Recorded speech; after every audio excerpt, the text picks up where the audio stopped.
Este es mi cuerpo, esta es mi sangre. Milagros de la Eucaristía.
Milagro de la Eucaristía de Aviñón, Francia, 1433.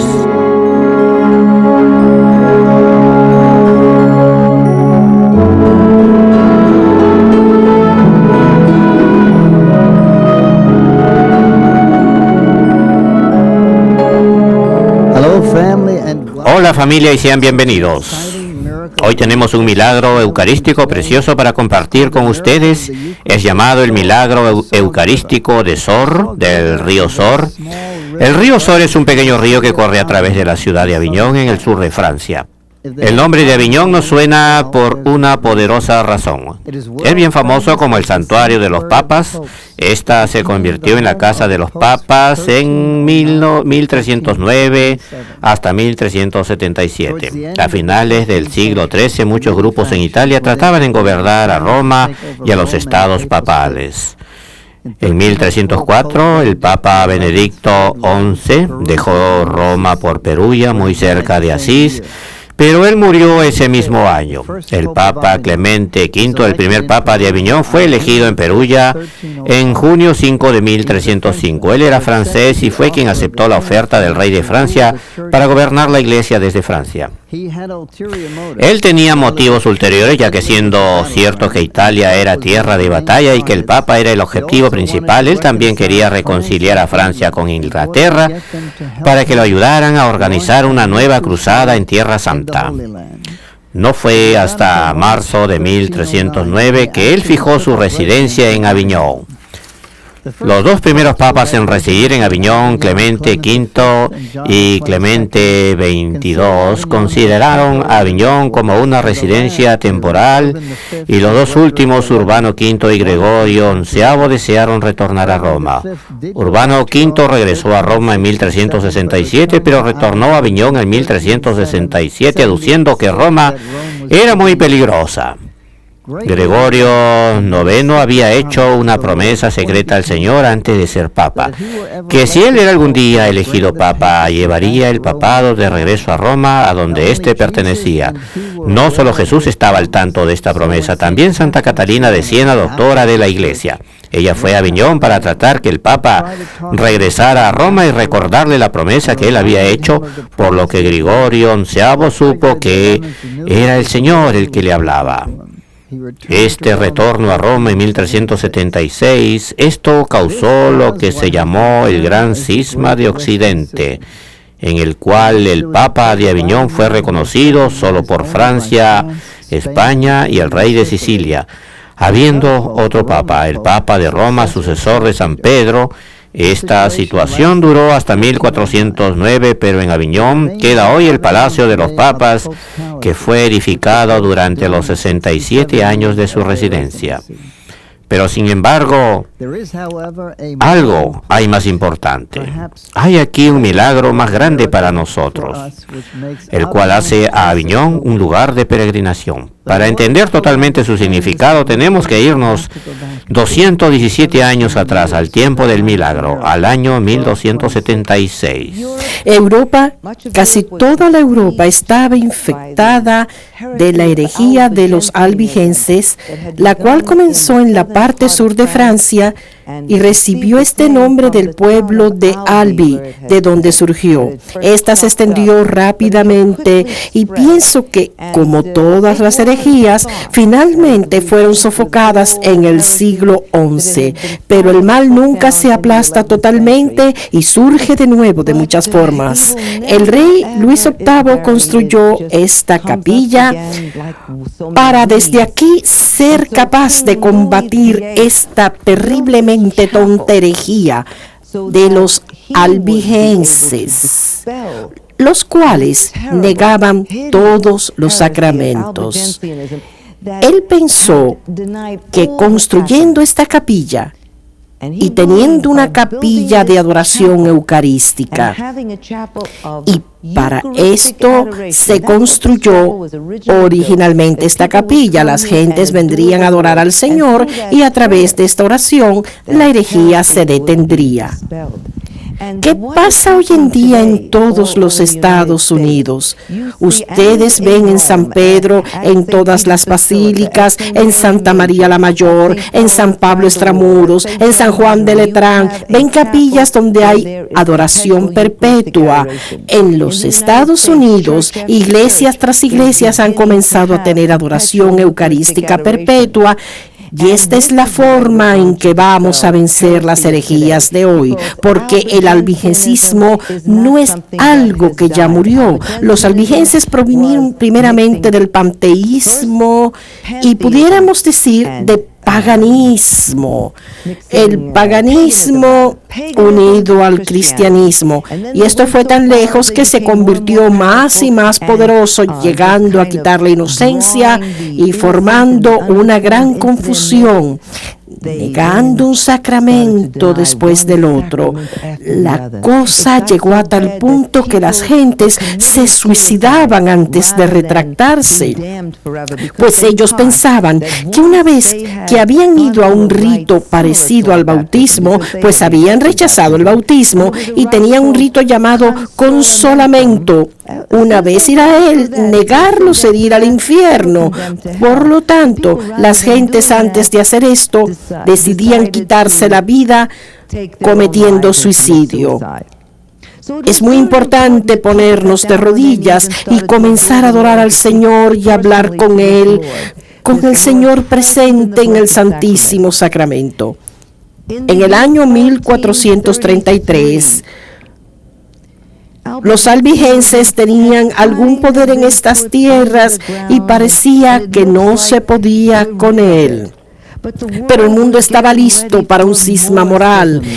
Estaba listo para la separación de la iglesia, y esto fue cuando nuestros hermanos y hermanas estaban al borde de lo que yo llamo la revolución del siglo XVI. En 1433, aquí en Aviñón, teníamos la peor situación de todas. Llovía unos años, otros el suelo quedaba seco, habían inundaciones, pero en este año había una lluvia pertinaz y toda el área estaba inundada hasta el punto que se pensó en sacar al Señor Jesucristo sacramentado del altar para que nada le pasara al Señor, pues como le dijimos, el Señor estaba expuesto en el Santísimo Sacramento 24 horas al día para adoración perpetua. La única forma de llegar era en bote, y cuando llegaron a la puerta del frente y la abrieron, ¿qué fue lo que vieron ante sus ojos?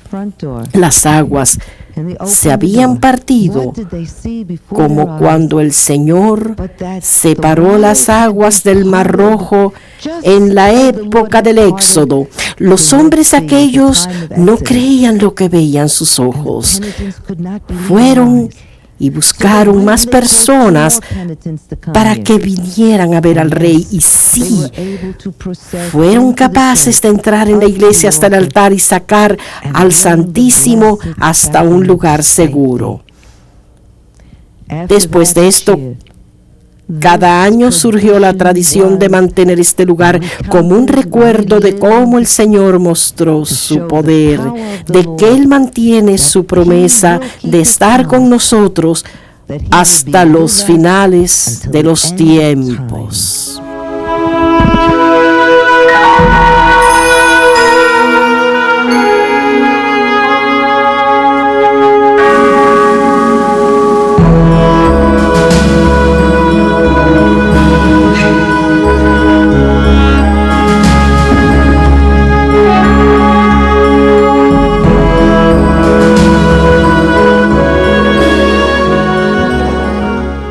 Todos sabemos qué sucedió en esta capilla.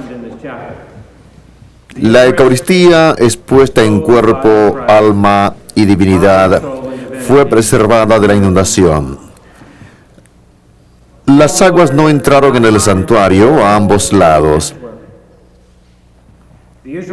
Las aguas de la inundación hicieron como una muralla. Esto ocurrió en este mismo lugar. Pensemos en el incidente del mar de Galilea. Las olas, el viento en el bote, los discípulos llenos de pánico. Jesús durmiendo, despertado por ellos. Jesús, nos hundimos. Calmado se levantó, alzó sus brazos y dijo: calmaos, estén quietos.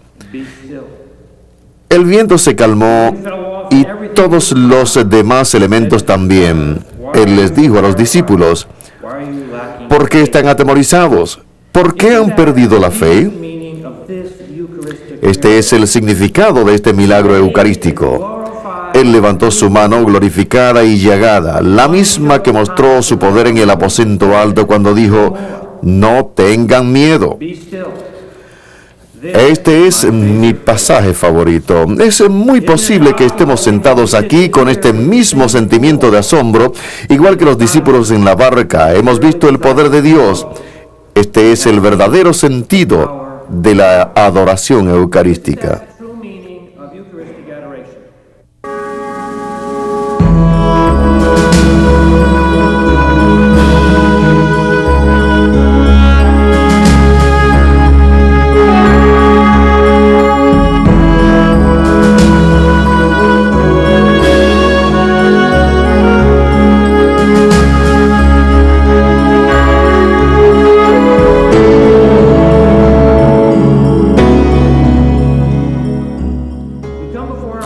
El Salvador del mundo, el pan de vida, el Hijo de María, adórenlo por todo lo que Él es. Él se merece esta adoración. Él es la segunda persona de la Trinidad bendita. Él es el Salvador del mundo. ¿Y qué ha hecho Él por nosotros? Él nos ha amado primero. ¿Y cuán frecuentemente ha ocurrido lo mismo que ocurrió en esta capilla? La Madre Teresa de Calcuta entendió esto cuando decía: dejen que se tenga adoración en cada capilla. Dejen a la gente sentir la misericordia tierna de Jesús. Yo me impresioné cuando escuché este término, misericordia tierna de Jesús. Hoy recordamos los milagros, los lugares sagrados. El Señor los preserva, Él solo. Yo me pregunto si no nos habla hoy a cada uno. Me pregunto si no nos está invitando a cada uno a darle lo más fuertemente que podamos un tiempo al día o a la semana en su presencia eucarística.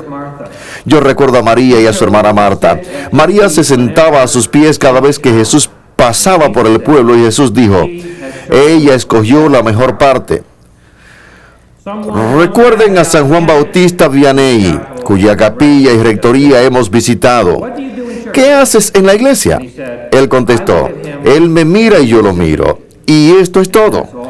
Dios presente ante él. Él no necesitaba hablar, solo necesitaba mirarse uno a otro. ¿Quién puede imaginarse qué puede hacer su presencia por cada uno de nosotros? Cuando Moisés retornó de hablar con Dios en la montaña, su rostro estaba radiante, tanto que se sentía apenado y se cubría con un velo. Vamos a recordar esa historia. En tiempos de problemas y dificultades, Él está aquí. Cálmense. Le dijo así, cálmense. Calladamente su presencia sigue entre nosotros y sentimos esta presencia. No estamos solos. Yo pienso en las apariciones marianas en estas peregrinaciones. En Vano, María aparece en un jardín en Borein. Aparece primeramente cerca del paso de un tren. En Ponme en los cielos, en la Saled, en la montaña. Y todas estas apariciones traen un mensaje de intimidad. Cuando uno se acerca a María, y recuerdo en París, La Rue du Bac, con Catalina Labouré, a Catalina le fue permitido tocar por casi una hora. Casi una hora. Ella tuvo la suerte de poner sus manos en el regazo de María y así estar por un buen tiempo. Toda esta escena está pintada sobre el altar. De nuevo, la pregunta: ¿dónde ocurre toda esta intimidad? En la capilla, por supuesto. ¿Dónde está la Eucaristía? Siempre contamos a 3 personas en esta capilla: María, el ángel y Catalina. Yo me pregunto, si no olvidamos a una cuarta, ese es Jesús. Hemos visto esta capilla. El tabernáculo está exactamente en el centro del altar, al lado de la silla que María utilizó. Así tenemos la escena completa: el ángel caminando a un lado, Catalina con María y detrás de María. Está Jesús precisamente detrás de María. Podemos ver esto con nuestra mente. Catalina poniendo sus manos en el regazo. Jesús mirando y amando por sobre los hombros de María. ¿No es esto lo que ocurre en todas nuestras capillas eucarísticas? María nos invita, pero Jesús, su Hijo, magnífico en su santidad, está allí detrás, y yo me creo que si oramos en esa capilla, podremos ver a María diciéndonos: aquí está, escuchen sus palabras, escúchenlo y síganlo. Creo que esa es la idea. Escuchen sus palabras, escúchenlo y síganlo.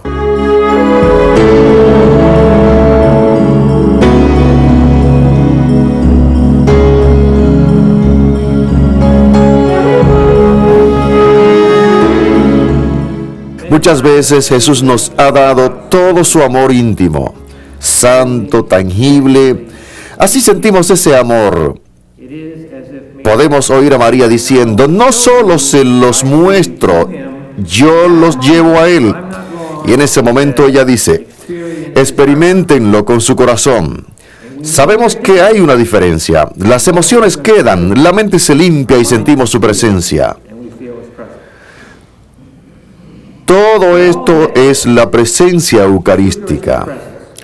Esa presencia en todos los tabernáculos del mundo, ¿qué podemos decir?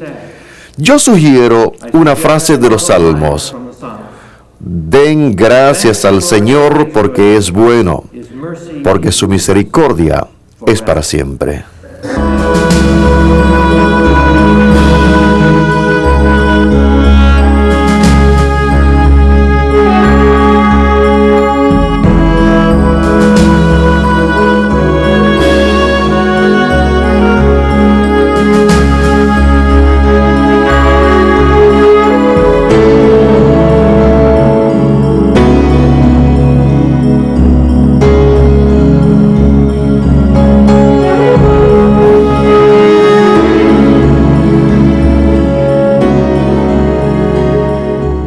Se siente una tremenda relación personal aquí. Si tú piensas que es otro milagro de la Eucaristía, perdiste lo principal: libertad. Los judíos fueron liberados de la cautividad. El Señor partió el mar para ellos y todos los que no creían quedaron en tierra. ¿No es cierto? ¿Cuál es el mensaje? Tenemos que orar. Tenemos que orar por nuestros hermanos y hermanas hoy. no solo por los que no creen, sino por los que predican ciertas cosas a las ovejas inocentes. Tenemos que orar por ellos aquí mismo y tener este pensamiento. La Eucaristía es nuestro Señor salvándonos de la cautividad. ¿Qué quiere decir con esto? Cada vez que vamos a una conferencia o tenemos un día de retiro o un retiro de un fin de semana, es de los milagros de la Eucaristía que le hablamos a las gentes y éstas se levantan y hacen la línea de la confesión. Donde quiera que nosotros damos un retiro o algún tipo de conferencia, hay siempre reconciliación durante todo el día. Y tenemos sacerdotes que están 6 o 7 horas y al final del día nos dicen, necesitamos un descanso. ¿Oíste la charla? Pregunto, no, he estado en la confesión y de esto es lo único que he escuchado. En cuanto comenzamos a hablar de los milagros de la Eucaristía y el día corre, la línea se hace más y más grande y lo que decimos es, primero vayan al sacramento de la penitencia, ¿cierto? Y después a la Eucaristía. En ese caso, la reconciliación te lleva a la Eucaristía, pero también la Eucaristía te lleva a la reconciliación.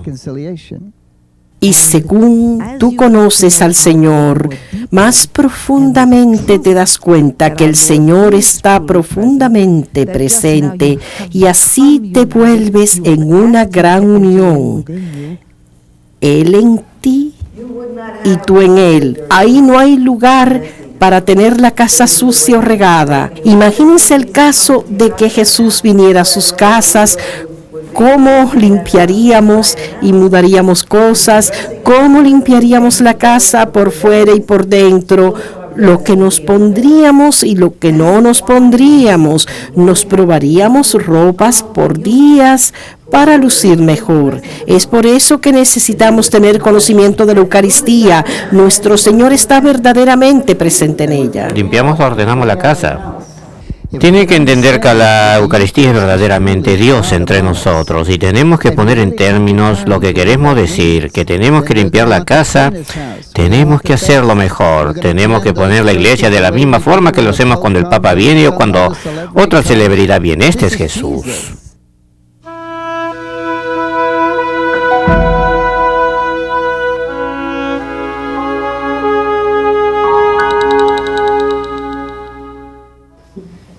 En esta capilla tenemos una imagen de Nuestra Señora de la Liberación. Le pregunté al Padre por qué en tantos viajes lo hemos olvidado. ¿Qué quiere decir ese nombre? Pues ¿por qué oramos aquí? Por la liberación de las almas en el purgatorio para que vayan al cielo.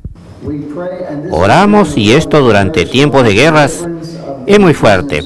Por la liberación de los prisioneros de guerra y todo el que ha tenido a alguien perdido en acción, en Vietnam o en Corea.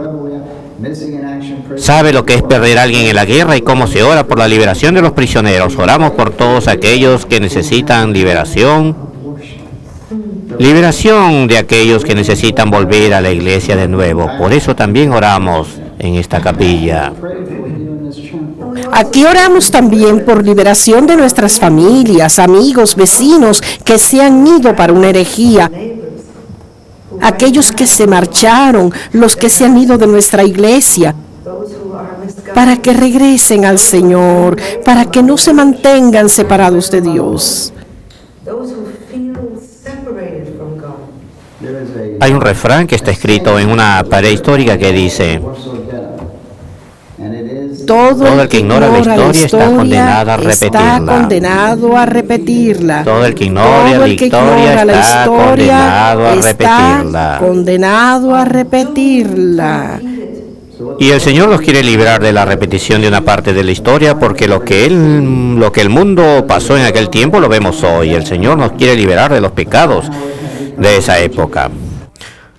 Hoy, mientras estamos en la Feria del Renacimiento, se puede ver el contraste. Hoy para ti este es un pueblo francés pequeño y durante la feria se ve una peregrinación de decadencia. Se ve por todas las calles, todo está permitido. Y esto nos recuerda lo que los israelitas hacían cuando Moisés bajaba de la montaña. Después, cuando venimos aquí y vemos este milagro de la Eucaristía, nos vemos como en relación con los judíos. Podemos ver el Señor que está tratando de liberar a la gente de aquí de sus propias consecuencias. Eso es lo que vemos, el Señor tratando de liberar a la gente de aquí de sus propias consecuencias. Cuando esto pasó y se procedió a sacar al Santísimo Sacramento, ellos supieron que un milagro había sucedido. Y cada año en el día de la fiesta de este milagro se pone una soga alrededor del cuello como símbolo de penitencia y vienen de rodillas en procesión por las calles, de rodillas, llevando al Santísimo Sacramento en recuerdo de ese día. Es muy importante y lo tenemos que recordar. Un protestante una vez dijo a la pregunta de si realmente creemos: si yo creyera, yo corriera a la iglesia. Como la historia de la niñita que cuando los comunistas chinos tomaron el poder, entraron en la iglesia y echaron el sacramento a tierra. El obispo podía ver la iglesia desde la ventana de su prisión y vio a las hostias caídas en la tierra, y una pequeña niña cada día iba a la iglesia, tomaba una hostia con la lengua y la consumía. Esto lo hizo por 30 días. En el último día, esta se convirtió en su viático. Se arrodilló y fue su última santa comunión que recibió antes de morir, pues fue baleada mientras consumía la Eucaristía. Nosotros creemos así. Esa es la pregunta que les hago yo hoy. El Padre lo predicaba. ¿Creemos nosotros? ¿Cuál es nuestra prioridad en la vida? Yo sé lo que Dios me está diciendo en esta peregrinación. Él me está poniendo un espejo gigante al frente y yo no sé si me gusta lo que he visto en ese espejo. Yo estoy luchando contra la imagen que he visto.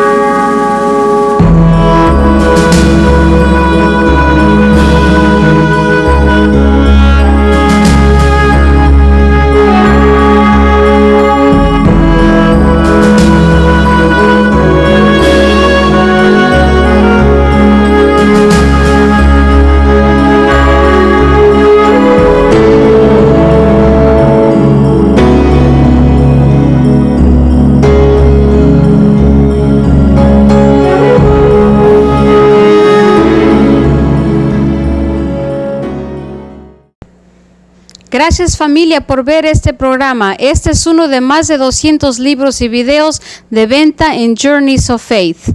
Estos son perfectos regalos para cumpleaños, confirmaciones, primeras comuniones. Siempre que piensen en un regalo, den nuestros libros y videos. Escríbanos a la dirección a su pantalla o llámanos al 1-800-633-2484.